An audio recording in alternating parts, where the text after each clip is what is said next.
My name is Christian Morant. I am a professional spoken word artist and musician, and that's what I spend most of my time doing, creating, like my shirt says. I gotta give a lot of props to my family. I've been surrounded by musicians and artists my entire life, and they helped really instill that nature. However, I used to be in the tech world, and luckily that gave me the skills to edit videos now. However, there was also always a yearning in myself that there was something else that was calling me.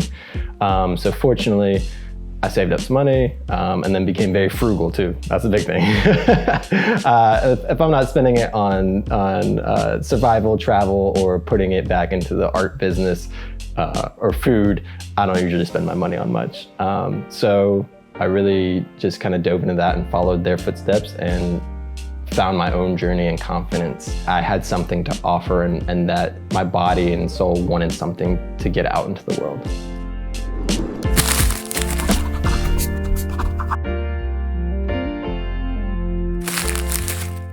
It is a fun journey. So my dad, Jonathan Mookie Morant, he's not only a drummer in Charleston and an awesome dad to me and my siblings, he was also one of the producers for the Backstreet Boys. And so as a kid, that was in my face, that was everywhere. It was my life, it was my normal. And then again, back to my granddad, Joey Morant, he was an international jazz musician. He's played all around the world. And then uncles and cousins play all kinds of different instruments. So it was there, surrounded by it. To some extent, I always say, unfortunately, I think I took that for granted for the longest time until about my late 20s, when I realized, oh, there is this like foundation they've built that is remarkable to witness and be a part of, and why not tap into that? My generation really gravitated towards computers and editing and that stuff, so I didn't really connect personally with the music side or the artistry side. So later when it was calling me, I had a struggle kind of finding that, and like, am I playing guitar, am I playing drums and all this stuff, and then all I was left with really was like, oh, I can do something with my words. And like much creatives, there's just this need to create. There's a need to put something out in the world, to express ourselves. Between around the 2020, 2021 era time frame, my life just felt like it was spiraling. Fortunately, I had realized, I started writing deeper and deeper pieces, or so I thought. And I was like, I need to share this with more people. And then I realized, oh, I've been actually doing this since I was a kid. I didn't realize it. I thought it was just a passive thing I was doing. So I started gathering one by one into a document and slapped it all together into a book. I also drew my cover as well. And then I digitized it for the color. I formatted it myself. TEDx 2023 is the day I released it. I performed there in Charleston, South Carolina at the Charleston Music Hall, and I sold out all my books. I had to go back to the car and get more books. So it was a really remarkable time for that. Originally around 2016, I was in a rock band called Noisy Boys, and it was kind of like party music and stuff like that. I didn't really know what we were doing, but it wasn't aligned with my soul anymore after about 2 years, 3 years, but poetry was always there, at least from the writing standpoint. And then I was like, okay, what do I do with this? How do I share it with people beyond a page? I have videos of some of my first ones. I think the Metamorphosis of Madness, where I'm stuttering and reading the page and going back and flipping through the phone and stuff like that. You keep doing it, you keep bettering it, you keep at it, and then you start fine-tuning it, and then you start memorizing, and then you do certain things like come out of the crowd spontaneously. But you also learn from your other poets, other people, other musicians, which a lot of those techniques I've learned from fellow poets as well. I think another reason why to perform, to find the community. Poetry has definitely helped me connect a lot more with people, because we all have different experiences. We all grow up differently. Again, I grew up in the musician family. Someone who grew up in finance might just have a different perspective. So it's like, how do you communicate, right? Like the language that we're speaking might be just different. So like, how do you mesh that? So fortunately, the poetry community has definitely allowed me to find that, equation of language to connect with those other people.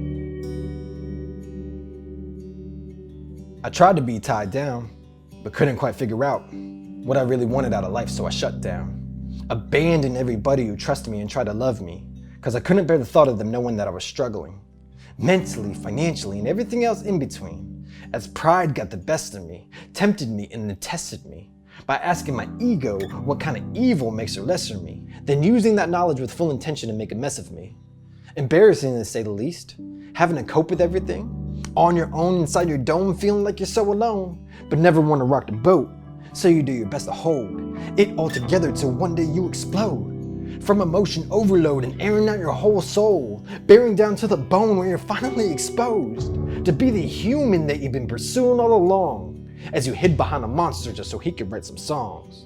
Turning rights into wrongs and replacing your thoughts with a little idea that you don't belong. Like, what's the point of living when you've already given up on everybody in your life that you ever claimed to love? Well, I'll tell you what the point is. No more avoidance. Time to stand up and speak out for the voiceless. For those who feel joyless. For those who feel poisoned. For those who feel like they're trapped and have no other choices but to work and fade away. Fake a smile and behave while the money that you make goes to someone else's bank so they can live happy lives off your efforts and your time. Till you're no longer needed, then they simply cut your ties. Like a puppet, they say fuck it. Use you and then kick your bucket. As they throw you out with the bathwater like you're nothing but the bottom of a barrel. So you go and grab a barrel, making sure to grip it tight as the muzzle meets your temple. Cause they got you going mental, thinking that you're worthless, hoping that the metal is gonna solve all your burdens, when all it's gonna do is leave your loved ones hurting. So I'm here to beg you to stay determined, to live a better life, to ignore all the lies, to put down the bottle, step away from the knife, to look deep inside and try to realize that each and every single one of us deserves to survive.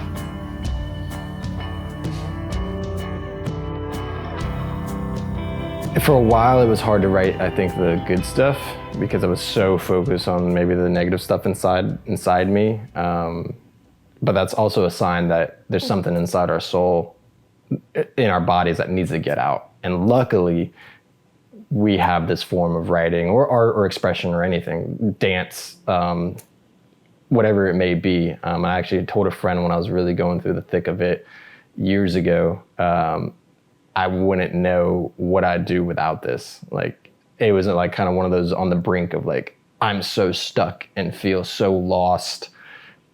I'm so grateful I luckily have this outlet, and it's very therapeutic. I consider myself a professional, but I fumble, I forget lines, I mess up and stuff like that. Like, you can only learn from it though. Like, that is literally, I think there's even a ASAP Rocky video somewhere out there on the internet that, and I've been waiting to quote this forever, and this is the moment because he says, like, when did it become uncool to stop trying? Like, I don't care what you're doing, just try. Like, that's all we can do. Part of the short film Stage Presence is the struggle of being a performer. The highs, the lows, the vulnerability. Does this sound right? Is this going to connect right? The very opening line was very intentional. I was never meant for the stage, yet somehow my voice decided it needed to be heard. It's hard to have all eyes on you too. It's a weird thing, but it's a beautiful thing that you have to kind of remind yourself of. Like, you're asking for this world, you're getting what you want, you're working towards it. You know, just how do you balance it? So it's just a wild thing. It's a beautiful thing. So I thank you, poetry. Like, yeah.